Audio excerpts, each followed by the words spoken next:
दोस्तों, आज हम बात करते हैं पश्चिमी राजस्थान की सबसे लंबी नदी के बारे में, जो कि अपना जल अधिक वर्षा वाले क्षेत्र से कम वर्षा वाले क्षेत्र की ओर लेके जाती है। जी हाँ दोस्तों, आज हम बात करते हैं लूनी नदी के बारे में। लूनी नदी, जिसे लावणवती, मारवाड़ की गंगा, मरुस्थल की गंगा, सलीला, साकरी आदि नामों से भी जाना जाता है। लूनी नदी का उद्गम अजमेर जिले के नागपाड़ से होता है। अपने उद्गम स्थल के पास यह नदी सागरमती नदी के नाम से जानी जाती है और पुष्कर में इस नदी को साकरी नदी के नाम से जानते हैं। पुष्कर से ही बहकर एक और नदी सरस्वती नदी गोविंदगढ़ के पास इस सागरमती नदी में आकर मिल जाती है और गोविंदगढ़ से आगे इस सागरमती नदी को ही लूनी नदी के नाम से जाना जाता है। यह नदी राजस्थान के कुल 6 जिलों में होकर बहती है, जिसके नाम हैं अजमेर, नागौर, पाली, जोधपुर, बाड़मेर व जालोर। लूनी नदी जालोर जिले की सीमा पर गुजरात में प्रवेश करती है, जहाँ गुजरात का कच्छ जिला लगता है।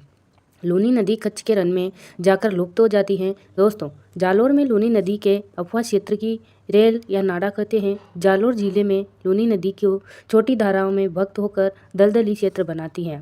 यह सांचौ जिले के क्षेत्र में इस दलदली क्षेत्र को मेहड़ कहते हैं। लूनी नदी को आधी मीठी और आधी खारी नदी के नाम से भी जानते हैं, क्योंकि लूनी नदी का जल बालोतरा तक तो मीठा है, परंतु बालोतरा के बाद इसका जल खारा हो जाता है। अजमेर के नाग पहाड़ी पर अच्छी वर्षा होने पर बालोतरा में बाढ़ की स्थिति उत्पन्न हो जाती है। लूनी नदी के किनारे जोधपुर जिले में बिलाड़ा लूनी जंक्शन नामक कस्बा स्थित है।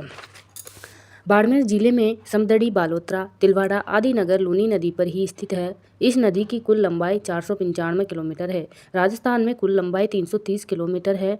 दोस्तों, लूनी नदी की सहायक नदियों में सिर्फ जोदड़ी नदी ही ऐसी नदी है जो उसके उत्तर की ओर से आकर मिलती है और सारी नदियाँ बाएं ओर से आकर मिलती है। बाएं ओर से आकर मिलने वाली नदियाँ हैं मीठड़ी, सुकड़ी, जवाई, सागी, खारी, लीलड़ी और गुइया नदी। लूनी नदी का प्रवाह क्षेत्र गोडवाड़ कहलाता है।